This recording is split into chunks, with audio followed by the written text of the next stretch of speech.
Merci à tous de vous être connectés pour partager ce webinaire. Je vais prendre 5-10 minutes là pour vous présenter un petit peu ce que je fais, ce que je propose, mon parcours. Il y en aura peut-être qui, si vous avez suivi d'autres webinaires, ça va peut-être être un petit peu redondant. Et ensuite, on va rentrer dans le cœur du sujet, le fait d'accompagner des organisations à créer leur gouvernance sur mesure. Voilà, je vais vous faire mon retour d'expérience depuis 1 an et demi, puis vous donner un petit peu des clés, comment je fais ça. Voilà.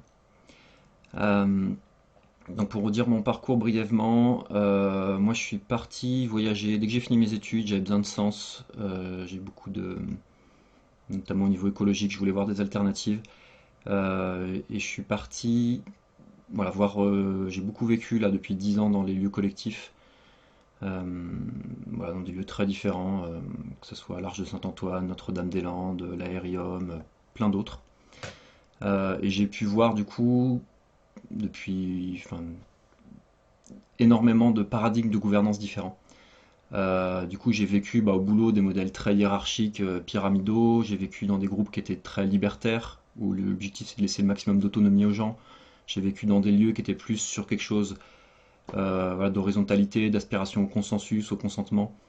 Euh, voilà, et ça m'a développé un peu cette passion-là pour l'être humain et l'organisation. Et, euh, et je suis arrivé au bout un petit peu il y a 2 ans. J'ai quitté un lieu collectif qui utilisait un modèle à gouvernance organique, qui est un modèle dérivé de la sociocratie. J'ai été formé à la gouvernance partagée il y a 10 ans, et depuis 10 ans, je suis quand même beaucoup dans un milieu qui aspire à ça, qui l'utilise. Et je suis arrivé où, pour moi, j'avais vu un peu les limites de ce modèle-là. J'avais envie d'autre chose. Et du coup, c'est vraiment une quête qui a démarré euh, pour voir qu'est-ce qui existe d'autre en fait. Et à l'époque, je cherchais un autre modèle qui m'enthousiasme. Et j'ai contacté tous mes amis passionnés de gouvernance et j'ai découvert plein de processus, mais des processus, ça va pas faire une organisation de groupe. Et, et cette quête-là, elle a abouti grâce à la spirale dynamique que voilà, j'espère que vous connaissez. Je vais vous expliquer, mais très brièvement. C'est pas l'objectif de ce webinaire. Mais en gros, la conviction, euh, plutôt que d'opposer les différentes manières de faire, les différents paradigmes horizontaux, libertaires, hiérarchiques, plutôt que d'opposer ce qui est formel, informel, ce qui est intuitif, rationnel, plutôt que d'opposer tout ça, le fait de l'intégrer et de le voir comme complémentaire. Et donc aussi d'intégrer les différents processus, parce que j'ai eu la conviction qu'ils sont ni bons ni mauvais, ils sont juste adaptés ou pas à certaines situations. Euh, voilà, donc ça, ce côté-là intégratif. Et l'autre côté, c'est le fait de faire sur mesure. Plutôt que de plaquer un modèle sur une organisation, ce qui se fait souvent, d'aider les organisations à construire complètement sur mesure leur gouvernance. Donc ça, c'est vraiment les deux piliers de la gouvernance intégrative. Et quand j'ai eu cette idée-là, je me suis réveillé un matin après avoir discuté de la spirale la soirée d'avant, et je me suis dit, waouh, j'ai écrit pendant 2 heures, et j'étais sûr, pour moi c'est l'application de la gouvernance intégrative d'une certaine manière, c'est juste l'application de la spirale dynamique à de la gouvernance. Et j'étais sûr que quelqu'un l'avait déjà créé. Donc j'ai cherché partout sur Internet qui propose ça, de faire de la gouvernance sur mesure. Vraiment sur mesure, pas juste quelque chose qui est un peu modulable. Euh, et j'ai pas trouvé. J'ai trouvé personne. Alors peut-être que ça existe, mais j'étais incapable de trouver. Et ça m'animait tellement que je me suis dit, je vais le créer. Ça, c'était il y a presque 2 ans. Euh, voilà, donc on a été deux principalement là, enfin moi et puis un ami aussi qui fait les formations et les accompagnements avec moi. Et là, il est temps, là, ça fait 1 an et demi, on a accompagné 6-7 groupes. Et c'est tellement. Enfin, moi, ça m'anime, c'est mon ikigai, vraiment. Je fais ça, enfin, pas tous les jours, heureusement, mais vraiment, ça m'anime profondément. Et j'ai envie de le partager, en fait. Je trouve ça trop, trop chouette, en fait, trop précieux pour le garder, juste l'utiliser dans mon coin. Et j'ai envie de mettre de l'intelligence collective. Et bon, je vous parlerai après de tout ça, un petit peu l'histoire de créer des réseaux et de pouvoir développer ça.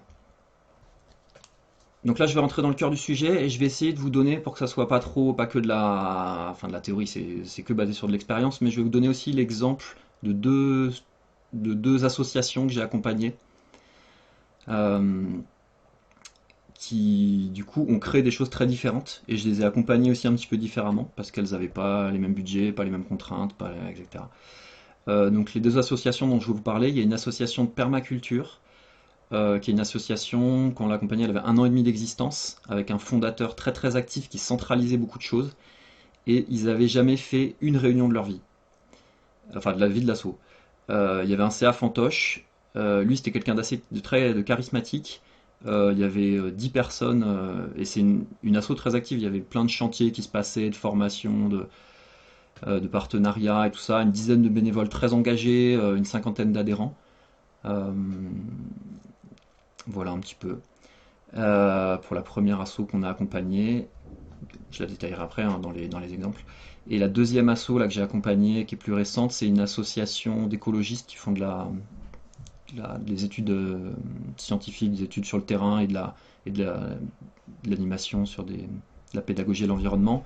Et eux, par contre, c'est une structure qui a 40 ans d'existence, 20 salariés, 20 membres au CA, des centaines d'adhérents, donc vraiment des enjeux économiques. C'est pour ça que je suis content de vous présenter deux structures qui ont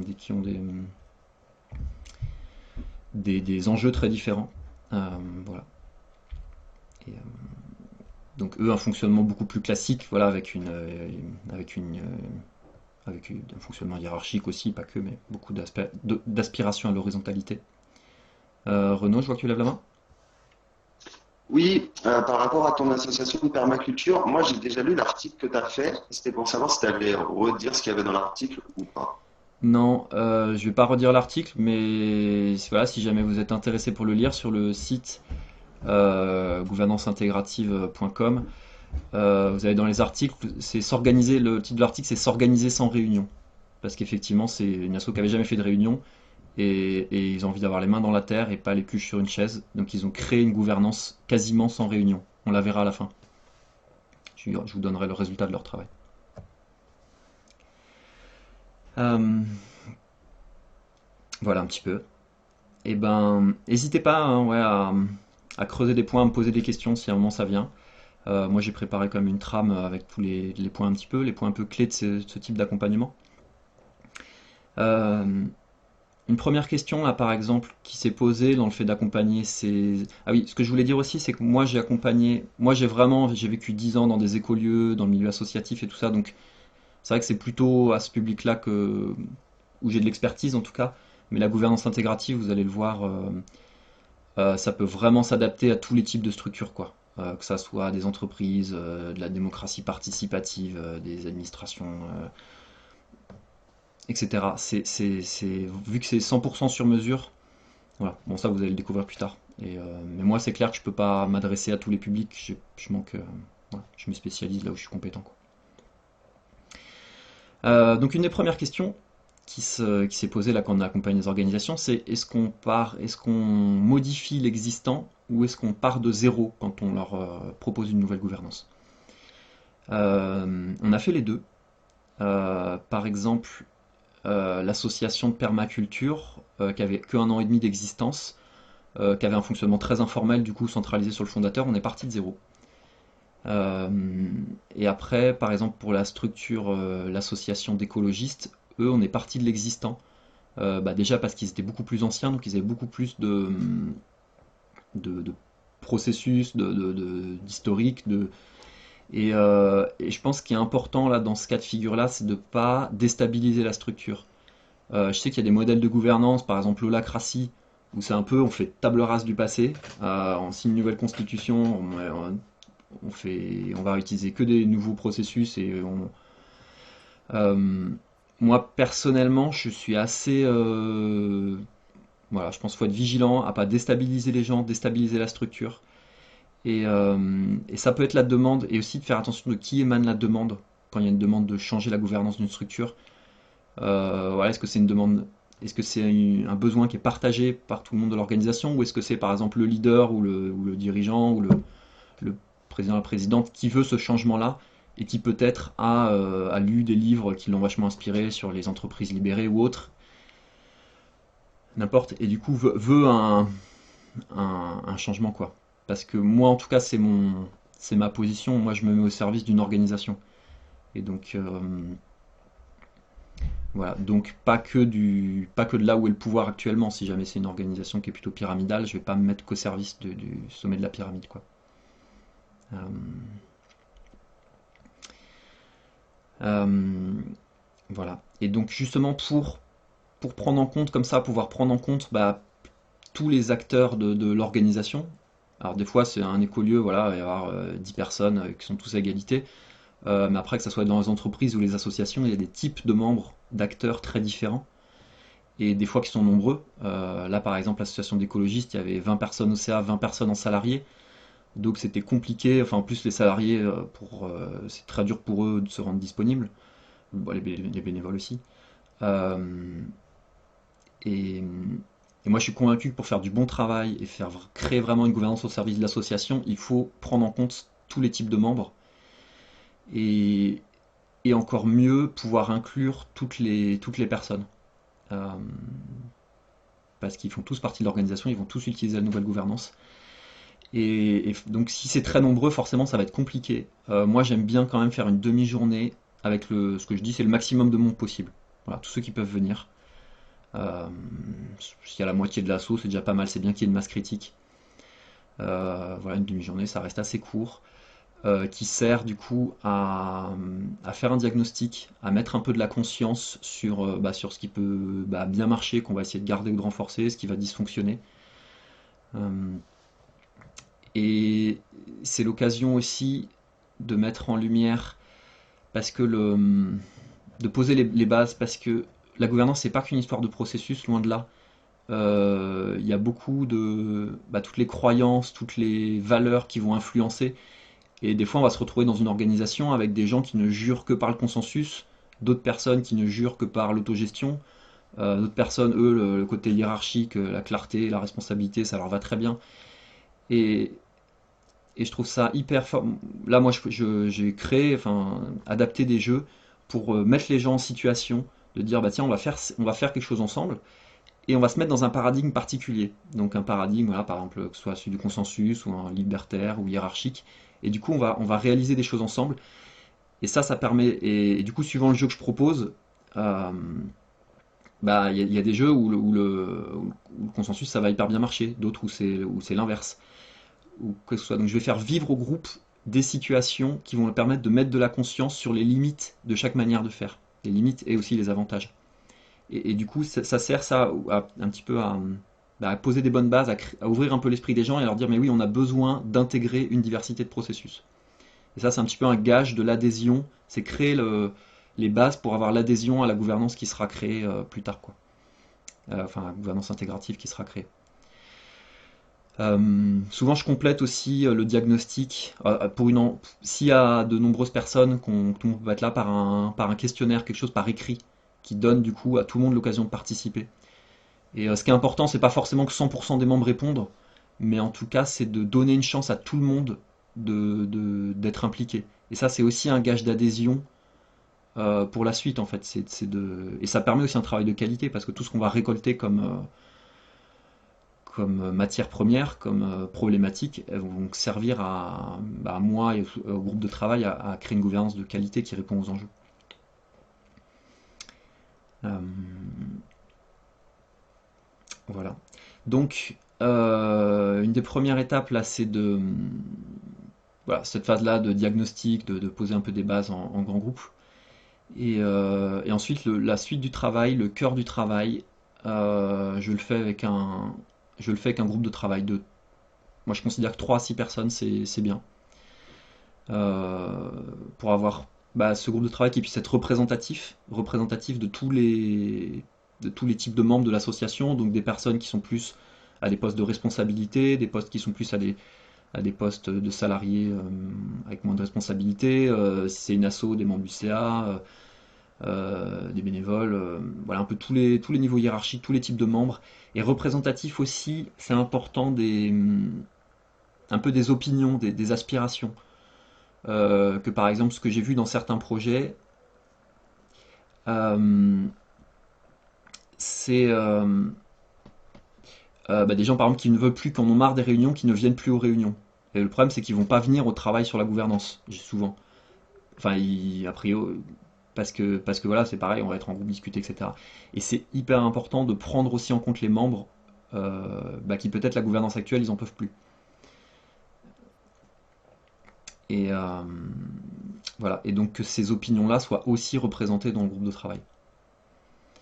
Euh,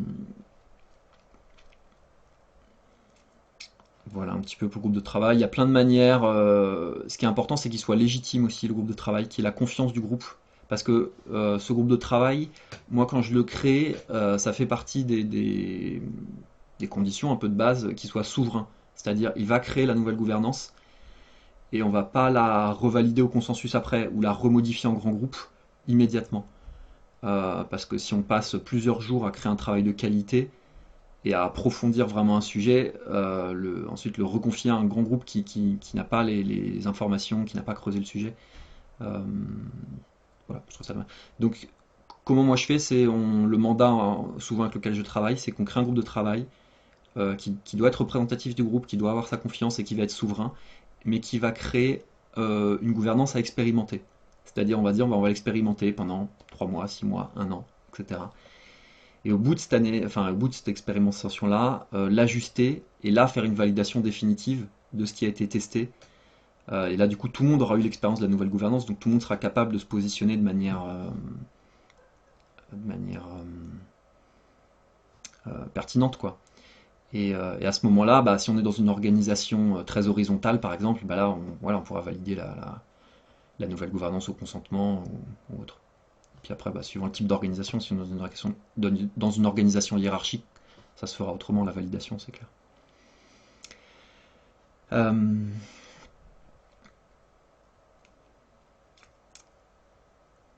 voilà.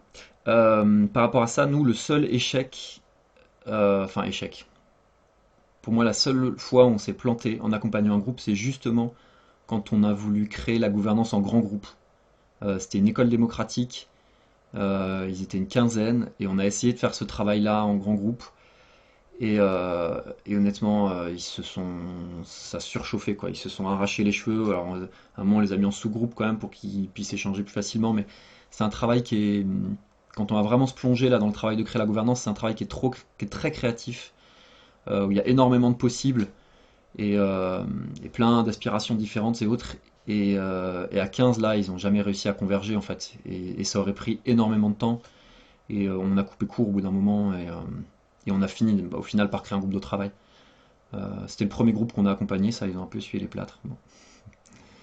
Et, voilà. Et après, là, ce que je vous transmets, c'est vraiment le résultat de mon expérience, là, d'1 an et demi.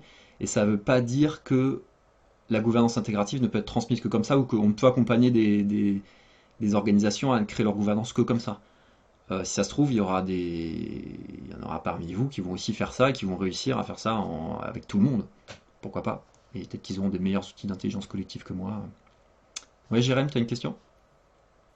Ouais, sur la phase de diagnostic, tu disais que tu faisais vivre des jeux pour vivre des processus de prise de décision. Du coup, tu fais un diagnostic des prises de décision, j'imagine. Enfin, la prise de décision, c'est partie du diagnostic. Est-ce que tu essayes de capter une autre matière que ça? Que comment le groupe décide? Est-ce qu'il y a d'autres choses, je sais pas, sur le Ouais, partage d'informations, sur le- enfin, voilà. Est-ce que tu as d'autres points de diagnostic à nous partager?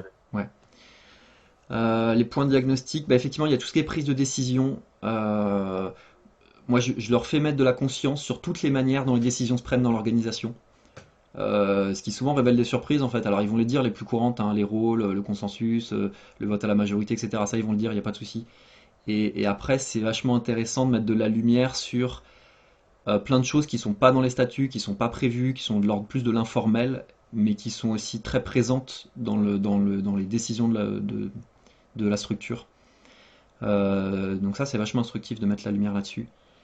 Euh, et ensuite, moi, ce que j'essaye de saisir aussi avec les mises en situation, c'est vraiment la dynamique du groupe.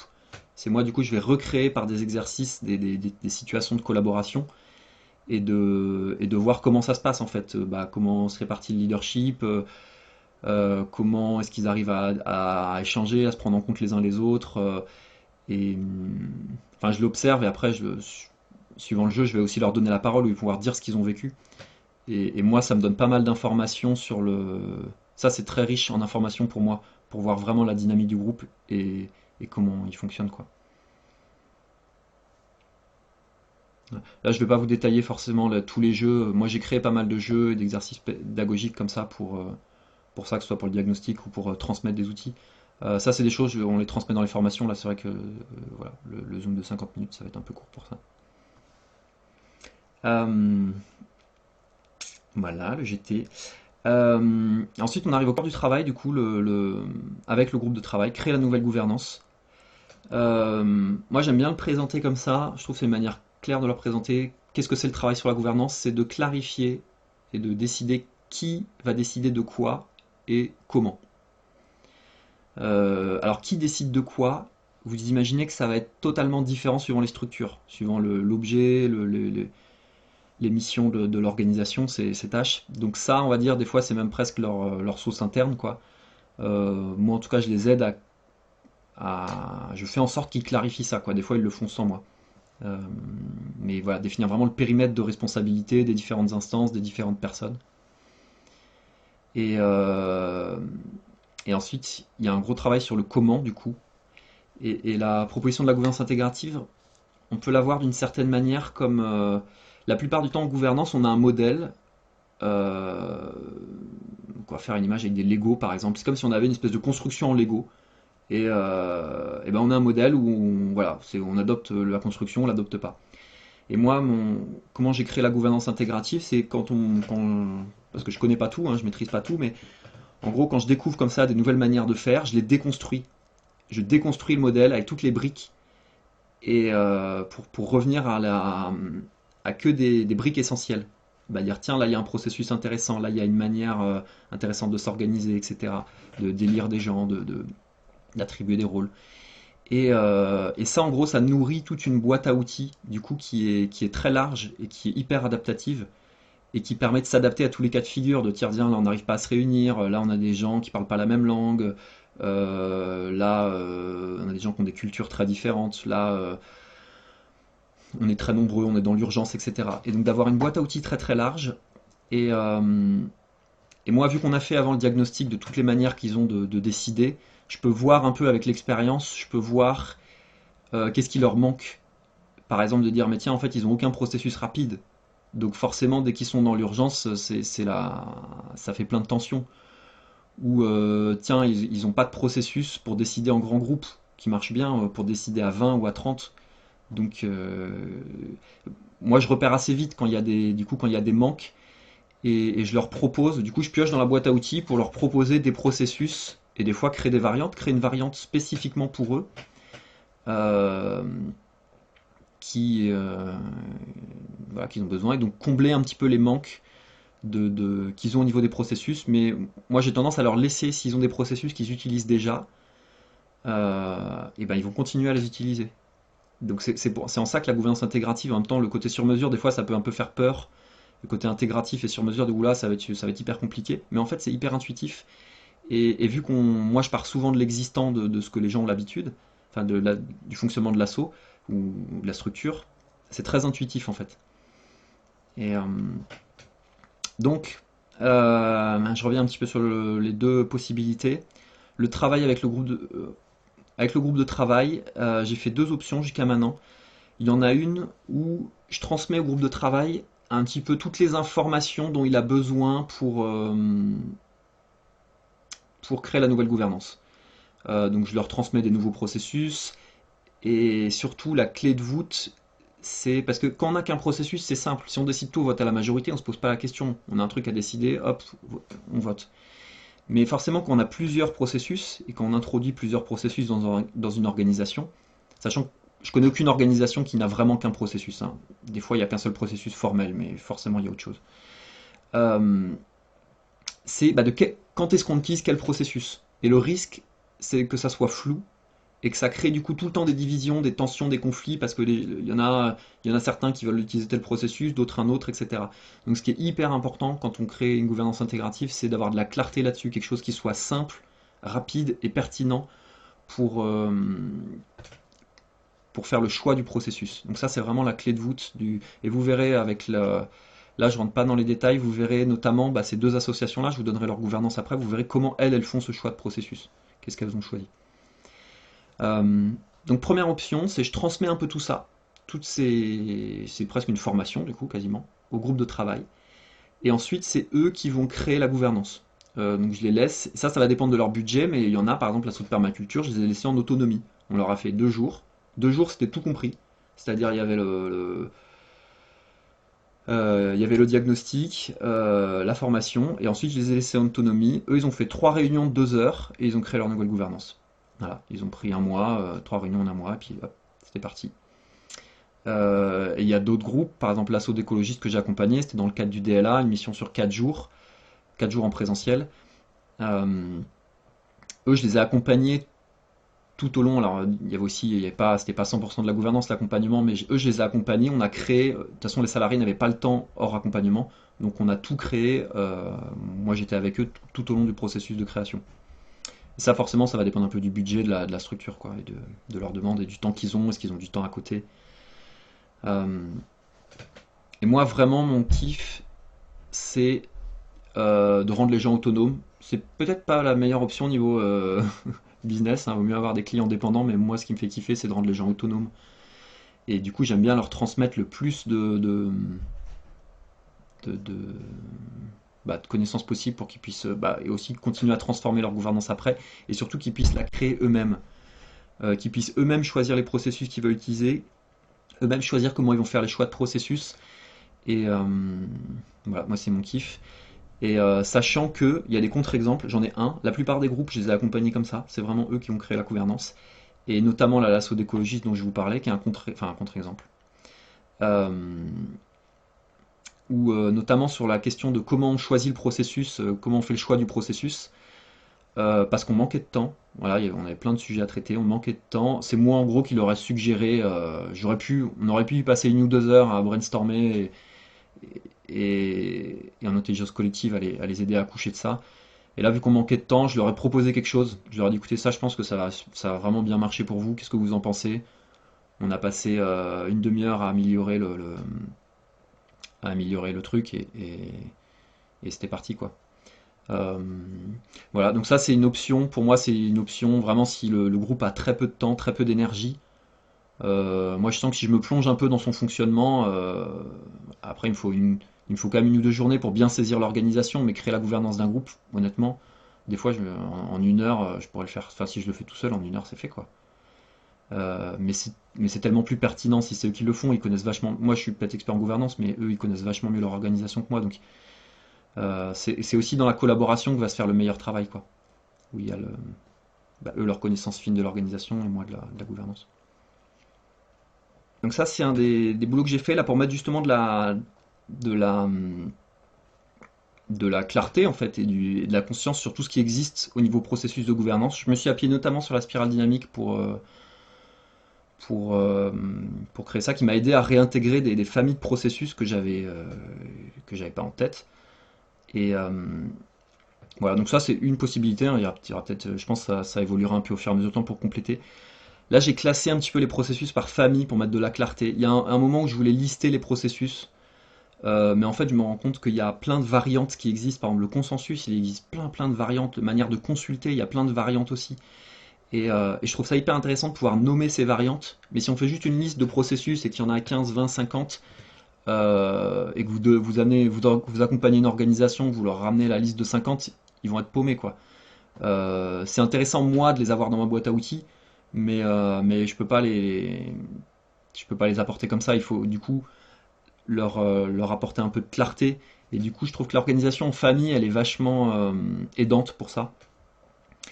Voilà, donc vous voyez là, les familles, les votes binaires, là, tout ce qui est vote à la majorité, les votes créatifs, vote à choix multiples, jugement majoritaire, vote avec amendement et les votes pondérés. Enfin voilà, après des variantes, il y en a plein, plein, plein.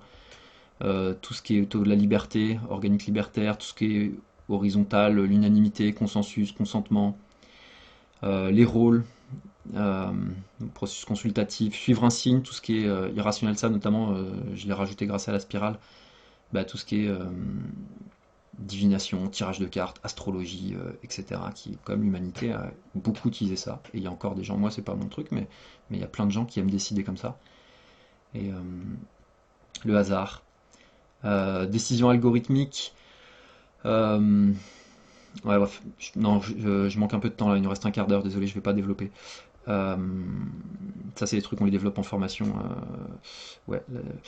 Par contre, ce qui est hyper important, la tradition, habitude, c'est de mettre en lumière, notamment dans l'étape de diagnostic, tout ce qui est de l'ordre de l'informel. Euh, Parce que quand on s'intéresse à la prise de décision dans une organisation, euh, et ben en fait, il y a toute la gouvernance formelle, et souvent les modèles de gouvernance ne s'intéressent qu'à ça. Soit ils ignorent, soit ils rejettent l'informel, mais en fait, il y a une énorme. Enfin, pour moi, c'est un peu la partie immergée de l'iceberg, l'informel. Et c'est vachement précieux de mettre de la conscience dessus. Déjà pour toutes les dynamiques de pouvoir euh, plus ou moins saines que ça va générer, mais c'est aussi au service de l'organisation, l'informel, et pour moi, c'est un point clé quand on crée une gouvernance de prendre en compte l'informel, pas pour le formaliser justement, mais euh, pour préciser dans la gouvernance comment l'informel va s'articuler avec le formel. C'est-à-dire à quel moment on est OK avec l'informel et on va laisser voilà, toute la fluidité, tout ce qui est le leadership, l'ancienneté, les traditions, la liberté, etc. Et à quel moment, comment on fait pour, par contre, quand l'informel crée des tensions, c'est quoi le marqueur et ce qui permet de passer à une gouvernance, à des processus formels. Voilà, donc ça pour moi c'est vraiment clé. Moi, je pense que je suis vigilant que quand ils créent leur gouvernance, ils prennent en compte ça. Sinon, après, ça crée des tensions tout le temps, forcément, entre la gouvernance formelle et informelle. Audrey, vas-y, si tu as une question. Ouais, moi j'entends bien le côté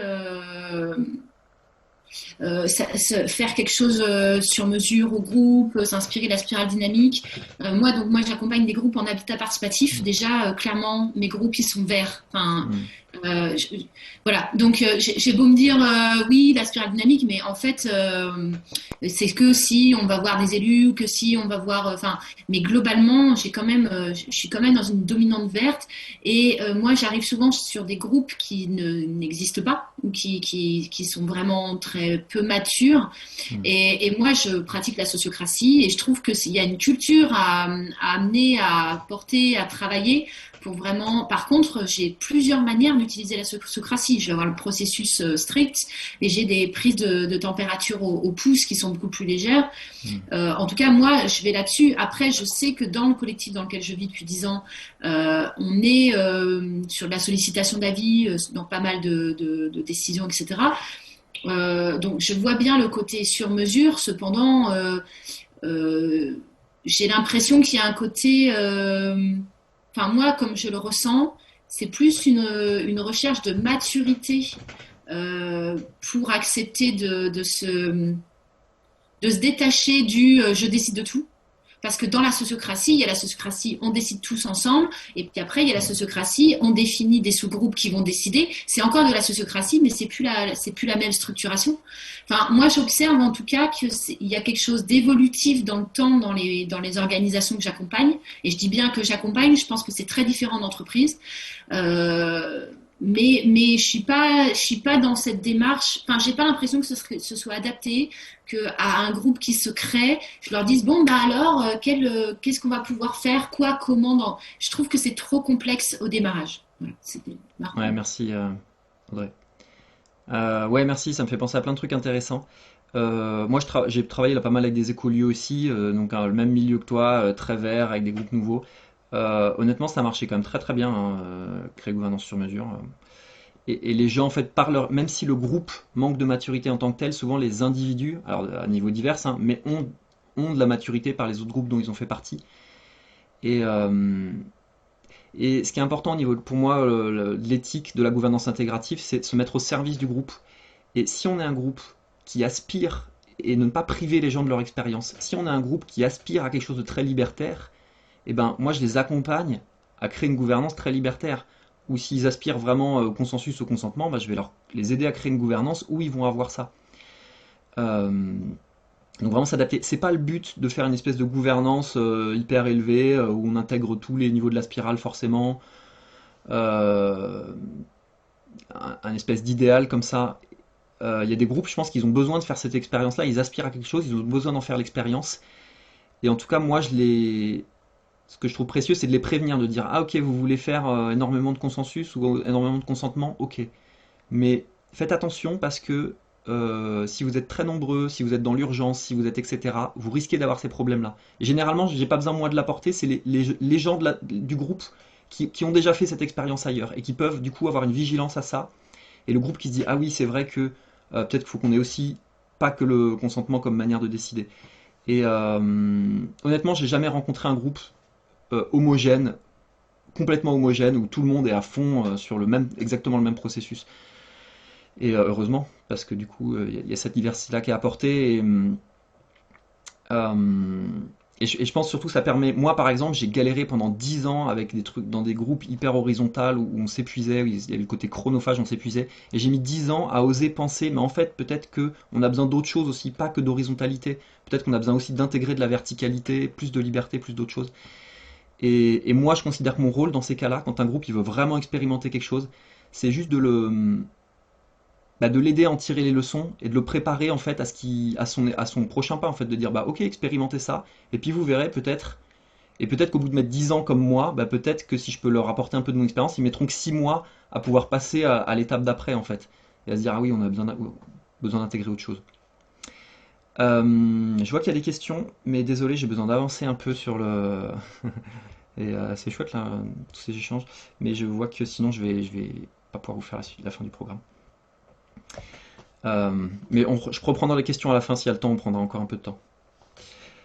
Euh, donc le groupe crée la gouvernance, le GT, le groupe de travail crée la gouvernance, il y a la restitution qui est importante, ça où j'essaye aussi d'avoir un temps en grand groupe, voilà, où on est au moins 2 heures avec le plus possible de monde pour partager le travail qui a été fait. Euh, et après faire un bilan du coup, à une date prévue. De faire un bilan. Moi, c'est hyper précieux pour moi de voir les retours. Est-ce que ou pas ça a fonctionné, ce qu'ils ont créé, comment je l'ai apporté. Et pour pouvoir ajuster et faire la validation finale de la gouvernance, quoi. Je vais vous donner du coup les deux exemples. Qu'est-ce qu'elles ont créé ces structures. Donc ça c'est l'association de permaculture qui avait pas envie de faire de réunion. Honnêtement, dès qu'ils étaient plus que 4 ensemble, assis ensemble, ils étaient incapables de s'écouter, de pas se couper la parole, ils digressaient. Alors il y avait une super ambiance, ils s'entendaient super bien. Mais niveau concentration, euh, gestion de la parole et tout, c'était la cata quoi. Et du coup, enfin, forcément, ils feraient des réunions à 10, ils s'arracheraient les cheveux. Et c'est pour ça qu'on les a aidés à créer une gouvernance avec le moins de réunions possible. Alors ils ont vu qu'ils avaient besoin comme d'un minimum. Donc qu'est-ce qu'ils ont fait? Donc niveau zéro, c'est en gros initiative informelle, l'informel. Donc ils ont dit que c'était ok, enfin que les gens ils prennent des initiatives et tout ça, que ça se régule un peu. Excuse-moi, Sacha, tu pourrais nous le mettre en grand écran, le truc? Non, je peux pas, Non. désolé. Ok. Euh, euh, Ensuite, leur premier processus formel qu'ils utilisent, c'est le partage d'intention. Partage d'intention, c'est simple comme simple comme. Bonjour, je veux dire. Euh, c'est une manière de consulter sur le principe qui dit mot consent. Donc juste, on dit son intention. J'ai l'intention d'acheter une nouvelle brouette. Voilà. Et puis, si personne ne réagit, c'est que c'est bon. Donc ça, ils le font soit sur un groupe WhatsApp, soit pour leur chantier. Donc si ça crée des débats et tensions qui se résolvent pas, du coup c'est confié à un rôle ou à une commission. Et eux du coup ils ont créé des commissions. Leur commission reste très. Le but c'est que leur commission fasse moins 4 personnes maximum, justement pour que de manière informelle ça fonctionne bien, qu'ils n'aient pas besoin de processus trop cadrés, de facilitateurs, etc. Ce qui est vraiment eux l'informel c'est leur point fort et c'est ce qui est. Ils ont donc que ça reste, et les commissions, du coup, c'est pas décidé comment ils décident, est-ce qu'ils font du vote, est-ce qu'ils font du consensus, est-ce qu'ils font. Non, non, non. En gros, ça se fait de manière très informelle, le fonctionnement des commissions. Euh, voilà. Et ensuite, alors, s'il y a plusieurs personnes qui demandent, moi j'aurais signalé, hein, je trouvais ça un peu flou comme formulation. Moi je leur aurais dit, dire si 3 personnes demandent, etc. Bon, ils ont gardé ça, c'est leur choix. Si plusieurs personnes demandent, du coup, c'est s'il y a vraiment des enjeux très forts qui concernent tout le monde. Enfin, ils l'ont dit là, c'est une version simplifiée, hein, vous imaginez. Du coup, ils font un vote à choix multiple. Voilà, donc ils vont faire d'abord émerger voilà, travailler le sujet, faire des écoutes du centre. Ensuite, il y a un petit groupe de travail ou plusieurs personnes qui vont faire des propositions et ensuite ils mettent les propositions au vote. Euh, voilà un petit peu la gouvernance de cet asso. Et donc, des votes à choix multiples, l'idée c'est qu'ils en fassent un ou deux par an, quoi. Tout le reste, ils le gèrent hors réunion, quoi. Et voilà la gouvernance de l'association d'écologistes avec 20 salariés. Euh, donc, leurs règles, eux, pour choisir le processus, c'est de laisser donc, la liberté et la confiance pour chaque personne et chaque instance dans son périmètre de décision. Donc là, avec eux, on a récapitulé un peu les différents processus qu'ils utilisent. Je leur en ai ajouté 2-3, je vais vous les montrer tout à l'heure.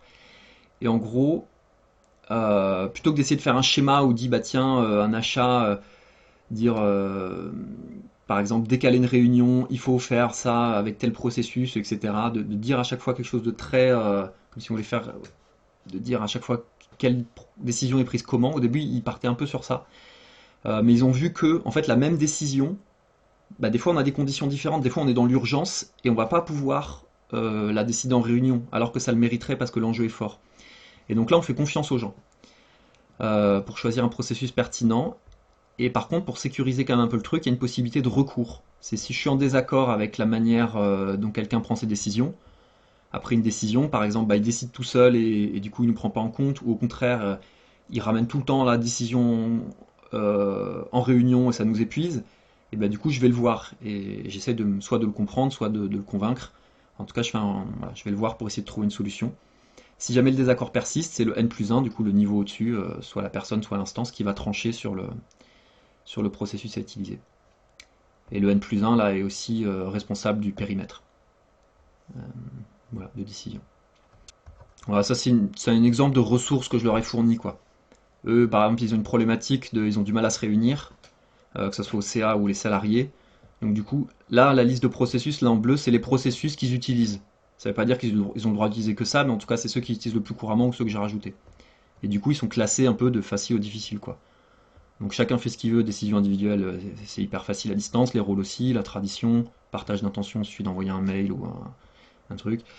Et puis ensuite, du coup, ils deviennent de plus en plus compliqués à utiliser à distance, que ce soit consulter les gens, le vote à la majorité, vote pondéré, et forcément consensus, consentement, consultation présentielle, que ça c'est un processus juste génial. Mais vu qu'il est 45. Si ça vous intéresse, il y a les fiches de processus sur le site aussi. Là, j'ai pas le temps de vous les expliquer, mais sur le site, il y a des articles moi, je vais créer des fiches. Toute la boîte à outils de la gouvernance intégrative, là, je vais créer des fiches pour en, en copyleft, là, en Creative Commons. Voilà un petit peu. Donc, et ça, je leur en ai fait pour plein de critères, pour le niveau d'enjeu, pour le nombre de personnes impliquées, pour le délai, etc., pour les aider un petit peu à mettre à faire des choix pertinents de processus. Vu qu'ils ont la liberté de choisir, il faut quand même leur donner un peu des outils pour qu'ils choisissent des bons processus. Sachant qu'ils ont aussi, honnêtement, il y a quand même le bon sens qui joue beaucoup, quoi, et l'autorégulation entre gens, s'ils utilisent des processus pas adaptés, il y a leur collègue qui va leur signaler aussi, quoi. Alors il y a une question, quelle est la différence avec la sollicitation d'avis? La sollicitation d'avis, c'est quand même plus cadré et Oui, pardon, je précise juste la question, c'était par rapport au partage d'intention. oui, c'est ça, j'ai bien Entre compris. le partage d'intention et la sollicitation d'avis. Oui. Ok. Le partage d'intention, c'est vraiment, on peut le diffuser assez largement et c'est qui ne dit mot consent. Alors que le sollicitation d'avis, il y a quand même, c'est une consultation qui est quand même souvent un petit peu plus cadrée. Des fois, il y a des règles de consultation. Et généralement, on va attendre. Les gens vont donner leur avis. Il y a plus d'intelligence collective, mais ça prend un peu plus d'énergie, la sollicitation d'avis. C'est vraiment une consultation. On va vraiment prendre en compte les avis des uns et des autres. Alors que le partage d'intention, c'est juste on balance son intention, quoi. Donc c'est plus économe en énergie. Mais forcément, il n'y a pas d'intelligence collective. Ok, merci.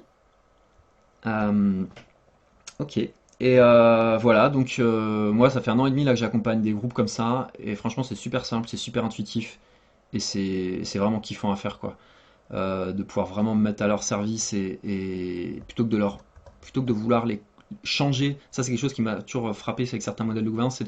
C'est en fait, ça marche super bien, mais quand les gens ils sont différents de ce qu'ils sont, il faut qu'ils changent leur posture, il faut qu'ils changent leur manière de parler, il faut qu'ils changent, qu'ils adoptent plein de nouvelles connaissances ou plein de nouvelles postures et vouloir changer les gens, c'est compliqué quoi. Et là, moi, j'adore en tout cas m'adapter, m'adapter à là où ils en sont au niveau de la posture et leur proposer quelque chose qu'ils vont maîtriser quoi. Ce qui n'empêche pas au fur et à mesure d'utiliser, d'augmenter le niveau de posture et donc des fois l'exigence de certains processus.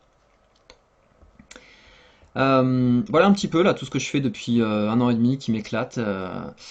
Et, euh, et cette approche-là là, de la gouvernance intégrative, alors je l'avais présenté dans un webinaire dernier, hein. Là, c'est vrai que je suis allé assez vite sur le fond de la gouvernance intégrative. Là, je me suis vraiment focalisé sur accompagner d'autres organisations. Mais moi, c'est une approche, j'ai envie de continuer à la développer avec plus d'intelligence collective en fait. Donc, d'où l'idée de pouvoir créer un réseau qui développe ça. Moi, j'ai envie de le diffuser aussi. J'ai pas envie de juste garder ça dans mon coin. Je trouve ça trop utile, trop précieux. Pour moi, c'est vraiment au service du monde et j'ai envie de le. Voilà, c'est pour ça que je suis content là, de faire ce webinaire, de vous parler de ce que je fais. Et je suis convaincu qu'il y a du boulot pour des dizaines de personnes largement, quoi. Que ça soit dans différentes régions, les différents types d'organisations. Il y a quand même vachement de besoins et vachement d'intérêt là. Je vois moi tout l'intérêt que ça génère. Je suis pas du tout inquiet voilà, je pense qu'il y a du boulot pour plein de monde, quoi. Voilà. Et donc là, mon enthousiasme du moment, c'est de pouvoir créer un réseau, déjà transmettre là tout ce que j'ai créé, tout ce qu'on a développé là depuis 1 an et demi. Je vais vous mettre là. Déjà, je fais des formations hop, je vais vous mettre le petit visuel. Je fais des formations de 2 jours. Ça, c'est des formations grand public. Donc vraiment pour pouvoir expérimenter une gouvernance sur mesure intégrative, savoir en créer une, apprendre à choisir le bon processus, là comment on fait le choix du processus, créer des variantes de processus, on transmet la boîte à outils, voilà un peu des bases pour une bonne gouvernance. Là on en a une à la fin du mois dans le sud-ouest, là, fin avril, là, entre Bordeaux et Bergerac. Fin mai j'en ai une dans les Cévennes, en Isère, à l'Arche de Saint-Antoine. Et non, je raconte n'importe quoi, je m'embrouille. Fin mai, c'est dans le Gard à l'Aérium, et début octobre, il y en a une aussi à l'Arche en Isère. Et après, moi, je les programme, hein. Dès qu'il y a des inscrits, il y a le truc sur le site, dès qu'il y a 6 pré-inscrits dans une région, j'en programme une. Bon, ça, en gros, c'est pour transmettre un peu les bases de la gouvernance intégrative. Et du coup, là, moi, surtout, ce que j'ai envie de faire, c'est de transmettre à d'autres gens qui vont l'utiliser au niveau professionnel. Donc, j'ai appelé ça une formation de pionnier, là, que je vais faire mi-juin, du 13 au 16 juin, 3 jours. Voilà, pour transmettre. Là, je l'ai fait en 1 heure. Là, ça sera en 3 jours, du coup, on pourra vraiment rentrer en profondeur. Nous, on va transmettre toute notre boîte à outils, tous nos outils pédagogiques, les jeux qu'on utilise, les mises en situation, les expériences qui a bien marché, mal marché, etc. Et vraiment, le but, c'est que les personnes elles soient capables d'accompagner des organisations derrière, quoi, transmettre l'AGI, que ça soit faire des formations, accompagner d'autres organisations. Sachant que là, ça s'adresse vraiment à des gens expérimentés en gouvernance, cette formation. Si jamais vous êtes juste curieux, faites le module de base et après on aura des modules complémentaires aussi. Là dans cette formation, on va pas réexpliquer la différence entre le consensus, le consentement, et vous voyez dans ce webinaire aussi, je parle de spirale, de sociocratie, etc. On n'a pas expliqué les mots techniques. Voilà, cette formation-là, elle est vraiment, ça demande d'une certaine manière, c'est un complément à toutes les expériences que vous avez déjà. Ce qui est génial avec la gouvernance intégrative, c'est que ça permet d'articuler tous les outils que vous possédez déjà, les approches, ça permet de les articuler ensemble en fait. Et donc ça demande d'avoir déjà pas mal de connaissances. Et puis après là on va aussi, si jamais il y a des processus que vous n'avez pas utilisés, vous n'avez jamais fait de vote pondéré, vous n'avez pas fait de décision algorithmique, etc. Là on va les faire. Forcément on va les faire, on va les expliquer. Nous on a une pédagogie beaucoup basée sur l'expérience de toute façon. Voilà. C'est finançable par les fonds de formation, le module de base aussi d'ailleurs si on inclut les deux. Voilà. Et la dernière demi-journée, elle sera gratuite parce que ça sera vraiment pour commencer à structurer un réseau.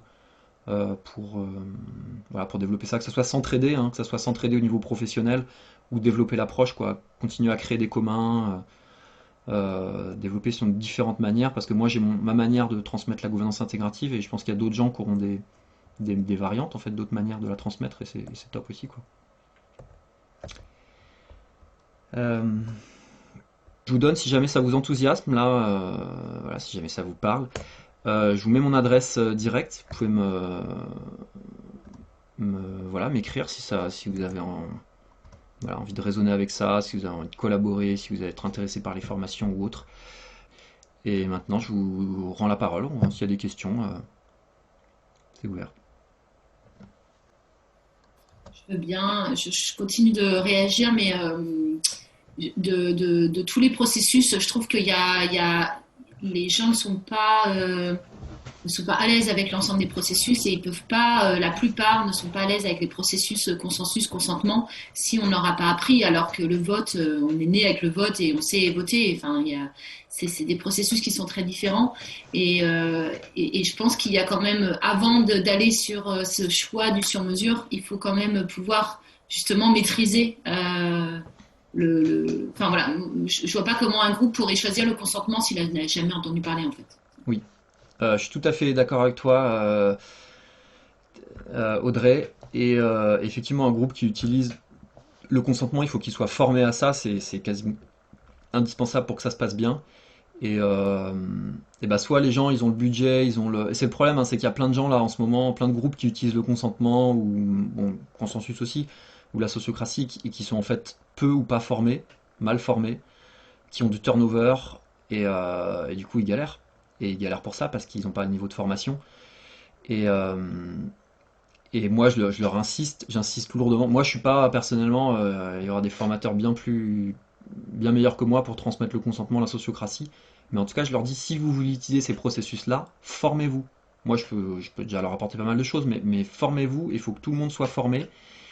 Et si vous n'avez pas, par exemple, des groupes où il y a un fort turnover, par exemple, ça peut être une des caractéristiques, et moi je leur dis, mais n'utilisez pas ces processus.